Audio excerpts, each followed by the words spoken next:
Alright, so kita tahu ramai orang yang sebenarnya susah nak telan ubat, betul tak? Kita tahu kesukaran untuk telan ubat ni mostly ada di kalangan kanak-kanak, kalangan warga emas dan juga orang kurang upaya lah.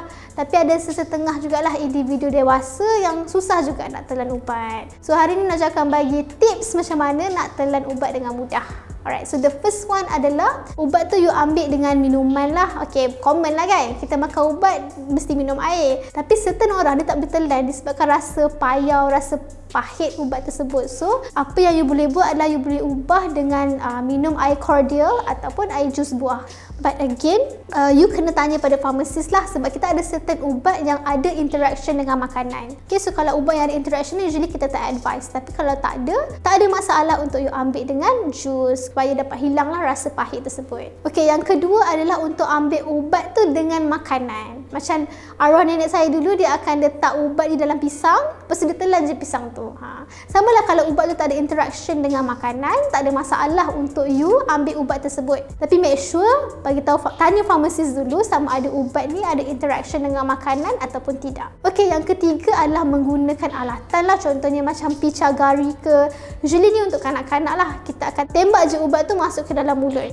Okay, kalau boleh jangan gunakan sudu lah, sebab kadang-kadang sudu ni dia tak accurate. You kena guna cup yang ada measuring tu ataupun pichagari. Itu lebih senang untuk you measure dan you tembak lah masuk ke dalam mulut. Selain daripada tu, you boleh hancurkan ubat juga. Ada tips adalah you hancurkan ubat yang you tak boleh nak telan tu, tapi make sure ubat tu bukan dalam formulation extended release ataupun dalam bentuk slow release ke. Sebab kita ada certain ubat yang formulation tu dia akan releasekan ubat tu sedikit demi sedikit. So kalau you hancurkan ubat tersebut, formulation tu dah tak ada lah.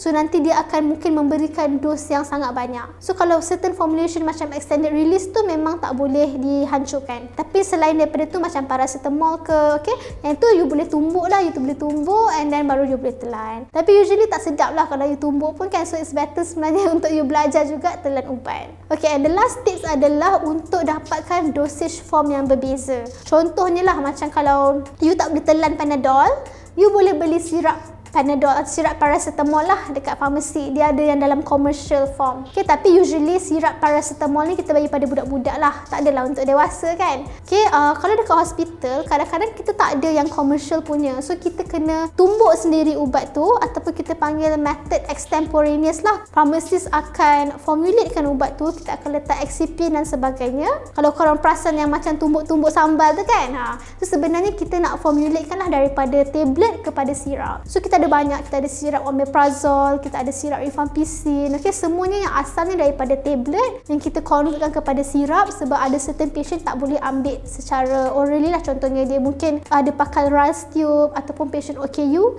so dia memerlukan sirap. Kita tak ada dalam bentuk komersial, kita akan hasilkan sirap tersebut untuk patient yang tertentu. So harap korang lepas ni boleh makan ubat dengan mudah lah, sebab sangat penting untuk makan ubat. Okay, especially kalau you perlu habiskan dalam certain period of time, you kena ikut lah. Kalau tak nanti dia akan jadi lebih teruk.